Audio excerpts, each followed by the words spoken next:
Hi.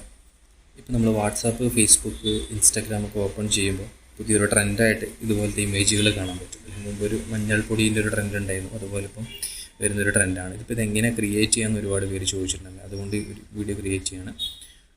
അത് നിങ്ങൾ play store open ചെയ്യുക. ഗൂഗിൾ ജെമിനി എന്ന് പറഞ്ഞ ആപ്ലിക്കേഷൻ വഴിയാണ് ഇത് ചെയ്യുക. പ്ലേ സ്റ്റോർ ഓപ്പൺ ചെയ്താൽ ഡൗൺലോഡ് ചെയ്യുക. ഇത് ഡയറക്റ്റ് ഡൗൺലോഡ് ചെയ്യാതെ ഗൂഗിളിൽ കയറിയിട്ട് അങ്ങനെയും ചെയ്യാൻ പറ്റും. ഡൗൺലോഡ് ചെയ്ത് കഴിയുമ്പോൾ നിങ്ങൾക്ക് അതിൽ ടൈപ്പ് ചെയ്യാനൊരു ടെക്സ്റ്റ് ഉണ്ട്. ആ ടെക്സ്റ്റ് ഞാൻ ഡിസ്ക്രിപ്ഷൻ ബോക്സിൽ കൊടുക്കുന്നുണ്ട്.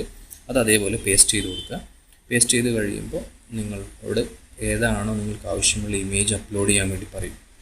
അത് അപ്ലോഡ് ചെയ്ത് കഴിയുമ്പോൾ നിങ്ങൾക്ക് ആ ഒരു ഫോട്ടോ അത് ക്രിയേറ്റ് ചെയ്ത് തരികയാണ് ചെയ്യുന്നത്. ഞാനിപ്പോൾ 2-3 തവണ ചെയ്തത് കൊണ്ട് എനിക്ക് വേറൊരു ഇമേജ് അവർ ക്രിയേറ്റ് ചെയ്ത് തന്നു.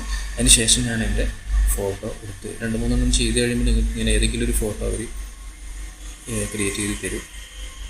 സ്റ്റാർട്ടിങ്ങിലാകുമ്പോൾ നിങ്ങളോട് ഒരു ഇമേജ് അപ്ലോഡ് ചെയ്യാൻ പറയാം. ഇത് ഏതെങ്കിലും ഒരു ഇമേജ് കിട്ടിയാൽ കുഴപ്പമൊന്നുമില്ല. നിങ്ങൾ വീണ്ടും അത് നിങ്ങൾ ഗാലറിയിൽ പോയതിന് ശേഷം വീണ്ടും പുതിയൊരു ഇതേപോലെ ഒരു ഫോട്ടോ സെലക്ട് ചെയ്ത് കൊടുക്കുന്നു. സെലക്ട് ചെയ്ത് കഴിയുമ്പോൾ ക്രിയേറ്റിംഗ് ഇമേജ് എന്നിട്ട് ഇങ്ങനെ കറങ്ങിക്കൊണ്ടിരിക്കുന്ന കാണാം. അതിന് ശേഷം നിങ്ങൾക്ക് ഇതുപോലെ ഒരു ഇമേജ് കിട്ടും.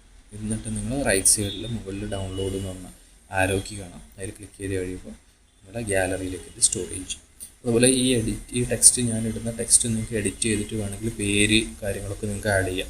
അതിൽ പിന്നെ സിസ്റ്റത്തിൻ്റെ മോണിറ്ററിൻ്റെ മുകളിൽ പേര് വേണമെന്നുണ്ടെങ്കിൽ നിങ്ങൾക്ക് അത് ഇംഗ്ലീഷിൽ ടൈപ്പ് ചെയ്ത് ഈ കമൻറ്റിൻ്റെ ഇടയിൽ ഗ്യാപ്പിൽ ചേർത്ത് കഴിഞ്ഞാൽ നിങ്ങൾക്ക് എന്തൊക്കെയാണോ ചേഞ്ചസ് വരേണ്ടത് അതൊക്കെ നിങ്ങൾക്ക് ഈ കമൻറ്റിൽ എഡിറ്റ് ചെയ്ത് കയറ്റുകയാണെങ്കിൽ അത് ആ രീതിയിൽ തന്നെ ഇപ്പോൾ ഡെസ്ക്ടോപ്പിനെ പകരം ലാപ്ടോപ്പ് നോട്ട് കൊടുക്കാൻ പറ്റും. അതൊക്കെ നിങ്ങൾക്ക് ചെയ്യാൻ പറ്റും. Thank you.